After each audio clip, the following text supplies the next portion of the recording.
How to defeat betrayal without raising your voice. Betrayal is one of those wounds that never announces itself before it arrives. It comes hidden in a smile, in a promise, in a hand you thought was safe to hold. And when it happens, it does not cut your skin. It cuts something far deeper. It takes away the certainty you thought you had about who you could trust. It shifts the ground beneath your feet.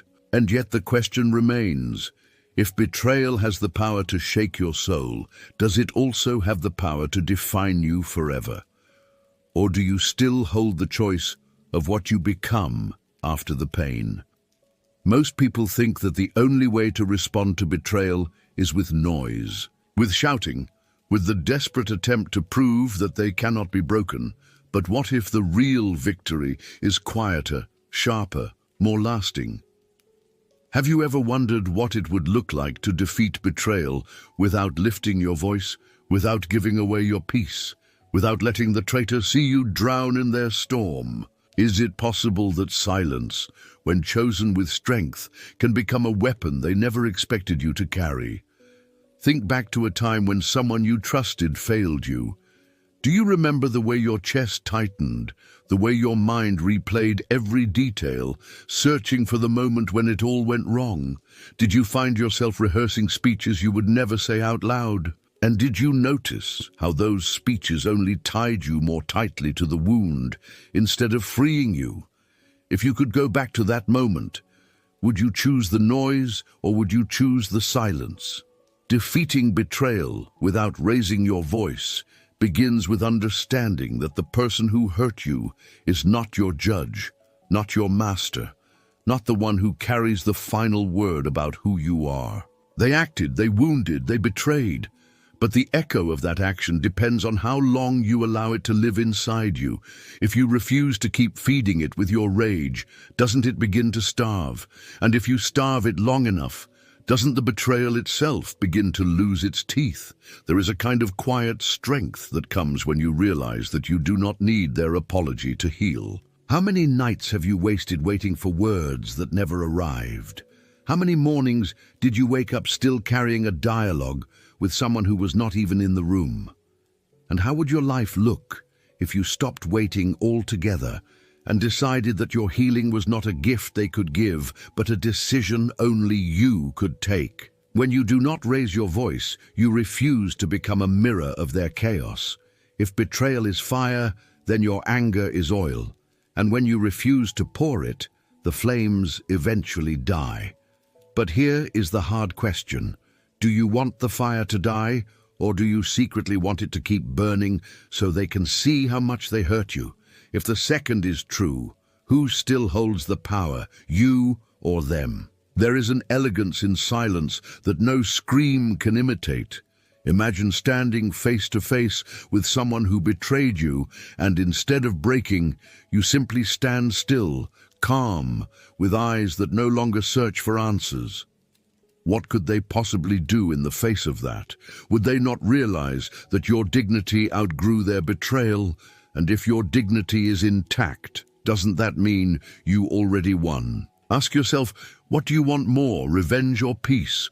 What would make you feel stronger, proving them wrong or no longer needing to prove anything at all? If you could wake up tomorrow and betrayal no longer had the power to shape your identity, wouldn't that be the deepest victory you could imagine? Silence is not weakness. Silence is discipline. It is the refusal to waste your energy on someone who has already shown you who they are. It is the decision to walk forward instead of circling endlessly around the ruins. Do you remember the last time you walked away without a word? How heavy did your feet feel at first, and how light did they become when you realized you did not have to look back? Defeating betrayal without raising your voice is not about denying the pain. It is about refusing to let pain be your language forever. You can feel it, you can acknowledge it, but you do not need to let it shape every word that comes from your mouth. If betrayal tried to silence you with pain, then isn't the real answer to choose a silence of strength, not of fear? And here is the paradox. Silence often speaks louder than anything else. The absence of your reaction becomes the message. The dignity in your steps becomes the testimony. The peace on your face becomes the evidence that they did not win. If you could embody that kind of silence today, what would your betrayer see if they looked at you? Would they still see the person they thought they destroyed? Or would they see someone untouchable, someone beyond their reach? Betrayal teaches us about others, but it also teaches us about ourselves. Who do you become when trust breaks? Do you become the one who screams or the one who grows? Do you become bitter or do you become free? Which of these choices will still matter 10 years from now? The smartest way to defeat betrayal is not with revenge, not with anger, not even with explanation. It is with transformation. If you could transform the wound into wisdom, the scar into strength, the silence into dignity, wouldn't that be the ultimate answer to betrayal? So the next time you face it, pause before you speak. Ask yourself, do these words heal me, or do they tie me tighter to the one who betrayed me? Do they set me free, or do they keep me in their cage? And if silence is the key that opens the door, why not use it? In the end, defeating betrayal without raising your voice is about living so fully, so freely, that the betrayal becomes nothing but a page in your story, not the title, not the ending, just a page. And if you can write the rest of the story with strength, doesn't that mean you already destroyed the betrayal itself? If you could defeat betrayal without raising your voice, what would your silence look like? Share it in the comments. I'll be reading everyone. Betrayal changes the temperature of your world. It makes the air heavier, the nights longer, and the mornings harder to face. But inside that heaviness there is a hidden choice, a choice few recognize in time. Will you let the betrayal dictate your every step, or will you decide that the one who hurt you does not deserve to own the rest of your days?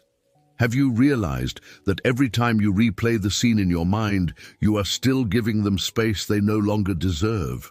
And if you could stop replaying it, wouldn't that be the first step toward defeating them without a single word? There is a quiet rebellion in refusing to react the way they expect. They thought you would cry, they thought you would beg, they thought you would shatter. But what if instead you simply kept building? Isn't construction louder than destruction, even when it makes no sound at all? Have you ever noticed how those who betray you crave your chaos, how they secretly feed on the noise of your anger? But if you do not give them that noise, what are they left with except their own emptiness? Think of a mirror. Betrayal often tries to hold one up in front of you, showing you an image of weakness, of brokenness. But you do not have to keep staring. You can shatter that mirror, not with your fists, not with your words, but with your silence. And once it falls, what do you see instead? Not their reflection of you, but your own strength returning piece by piece. If you could choose to stop looking into their mirror, wouldn't that be the moment you take yourself back? Ask yourself, do you want them to feel your pain, or do you want to feel your freedom? Which will carry you further? Which will make your nights quieter and your mornings lighter? Revenge will always demand noise, but healing only asks for courage. And if you could gather that courage now, how would your life look in 1 year, in 5? Would you even remember their betrayal the way you do now? When you do not raise your voice, you begin to raise your life. Each step you take forward without explaining yourself becomes a declaration. Each day you laugh again becomes an act of resistance. Each dream you chase becomes a battle they already lost. Is it not true that your growth itself becomes the sharpest reply? If they swore you would never recover, and yet here you are breathing deeper, smiling brighter, is that not already the destruction of their illusion? There is power in restraint. Power in not posting about them, not sending the message, not telling the story again and again. Silence does not mean you are hiding. It means you are choosing not to waste your voice on what does not deserve it. When was the last time you surprised yourself by staying silent? Did it feel like weakness, or did it feel like power? Could it be that silence is not the absence of response, but the highest form of it? The betrayal happened, yes. It marked you, yes. But it does not have to define you. You get to decide what you become in its aftermath. If you keep speaking of it, do you not keep building monuments to their actions? But if you choose silence, does that monument not begin to crumble? And in its place, can't you build something greater? Something they cannot touch? Some betrayals feel like death, but they can also become rebirth. You thought you lost someone else, but maybe what you lost was an illusion. You thought you lost stability, but maybe you lost chains. And if betrayal stripped you of what was false, then isn't your silence the way you announce to the world that you are walking now in truth, not in lies? Imagine one day they see you again. No words are spoken, but your presence is enough. They see you strong, they see you free, they see you alive in ways they never imagined. In that moment, do you even need to speak? Doesn't your life itself become the verdict? And if your life has already spoken, then what voice could ever be louder? So let me ask you again, who do you want to become after betrayal? The one who screams or the one who glows? The one who repeats the pain or the one who rewrites it? The one who carries the wound forever or the one who transforms it into wisdom? If you had to choose right now, what would be your answer? Every time you remember what happened, you can choose. Will I bleed again or will I build again? Which choice will honor my soul more? Which choice will teach me that betrayal is not the end, but the doorway? Sometimes the smartest way to respond is not to respond at all. Silence confuses, silence unsettles, silence dismantles. But more importantly, silence frees. Because silence is not about them. It is about you reclaiming the peace they tried to steal. If you could reclaim that peace today, how would it change the way you breathe, the way you walk, the way you see yourself? Betrayal has no cure, but it has a lesson. And if you can carry the lesson without carrying the noise, then you have already defeated it. You do not need to shout your survival to the world. Simply living becomes your proclamation. Simply rising becomes your revenge. Simply smiling again becomes your triumph. And isn't that the kind of triumph that lasts long after their memory fades? So, the next time the shadow of betrayal crosses your path, stop. Breathe. Ask yourself, do I feed this with my voice, or do I starve it with my silence? Do I give them my energy, or do I give myself my freedom? And when you choose freedom, do you realize you are not only defeating betrayal, you are defeating the need to ever raise your voice again? Betrayal often disguises itself as an ending, but what if it is only a doorway? You thought something was broken beyond repair, but what if the break was an invitation to rebuild yourself differently? You thought you had lost the ground beneath your feet, but what if you were meant to learn how to walk on air? The shock of betrayal is always sharp, but the silence you choose afterward can be sharper. And if silence has the power to cut chains, does it not also have the power to cut the ties that keep you bound to the person who hurt you? To defeat betrayal without raising your voice, you must learn the art of detachment. Ask yourself, how many times have you tried to explain your pain to people who were never listening? How many times have you told your story, hoping the traitor would hear it from someone else and finally feel guilt? And did they ever feel it? Or did you only drain yourself retelling it? If words could not save you from betrayal, why believe that words are needed to defeat it? There is a deeper form of revenge hidden in plain sight: indifference. Imagine the person who betrayed you waiting for your reaction, expecting your anger, craving your tears. And then imagine they receive nothing. No message, no scream, no story, just silence. Wouldn't that silence echo louder in their mind than any insult you could have hurled? Isn't emptiness sometimes the heaviest sound of all? But silence is not about ignoring forever. Silence is about choosing what deserves your attention. And betrayal, no matter how deep, does not deserve to define the rest of your life.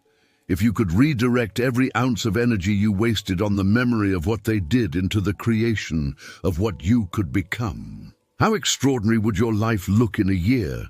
Wouldn't your transformation itself become the message you wanted them to hear? Betrayal takes something from you, yes, but it also reveals something to you.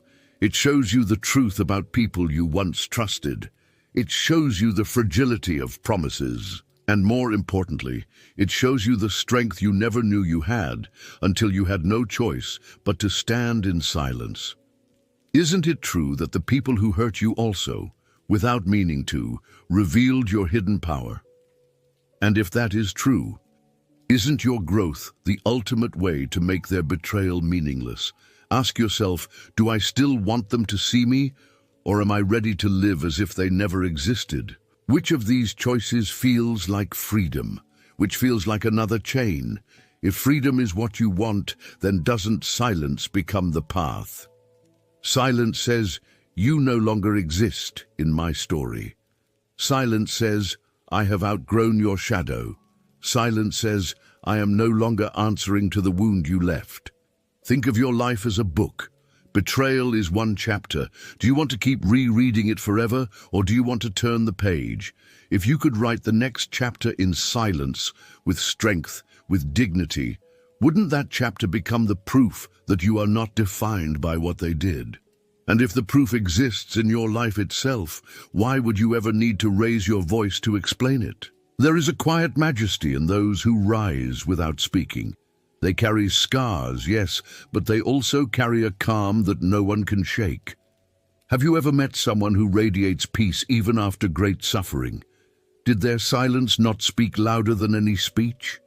Couldn't you feel in their presence that they had already defeated something dark without ever needing to tell the story? What if you could become that kind of person? Betrayal breaks trust, but it does not have to break you. In fact, it can become the moment you decide to never again place your worth in the fragile hands of another. If they dropped it once, why give them the chance to drop it again? If they betrayed once, why keep holding the same fire expecting it not to burn? Isn't the real wisdom to learn, to rise, to step away in silence with no need to announce that you are leaving? The noise of revenge can be intoxicating, but it is temporary. The peace of silence lasts longer. Ask yourself, when you look back on this season of your life, do you want to remember yourself as someone who fought endlessly with ghosts, or as someone who chose peace and built something new? Which memory would make you proud in the future? Which memory would tell your children, your friends, your own soul that betrayal did not define you? And here lies the secret. The greatest punishment you can give to the one who betrayed you is to live as though their betrayal was irrelevant, to love again, to laugh again, to trust again, not because they deserved it, but because you refuse to let them steal your capacity for joy. If you could protect your joy in silence, wouldn't that be the one thing they could never destroy? So what does it mean to defeat betrayal without raising your voice? It means walking away when every nerve screams to stay and fight. It means smiling when they expect you to collapse. It means building when they wanted you to crumble. It means reclaiming your life not with noise, but with actions too steady to be shaken. Isn't that the definition of strength? Now ask yourself, if betrayal was the fire, what kind of person do you want to become after the flames? Do you want to be ashes, or do you want to be steel? Do you want to be smoke that fades, or do you want to be light that shines brighter than before? And if silence is the forge that hardens steel, why not step into it now? The truth is, those who betrayed you may never regret it, may never apologize, may never face consequences. But do you really need them to? Or do you only need yourself to choose a life where they no longer matter? Which choice is within your control today? Which choice will free you the moment you make it? So I leave you with this. The voice you raise is not always with sound. The voice you raise can be your presence, your dignity, your calm. To defeat betrayal without raising your voice is to let your life shout what your lips do not need to. And if your life can shout louder than words, isn't that the most beautiful victory? If you could defeat betrayal today without raising your voice, what would your silent victory look like? Share it in the comments. I'll be here reading everyone.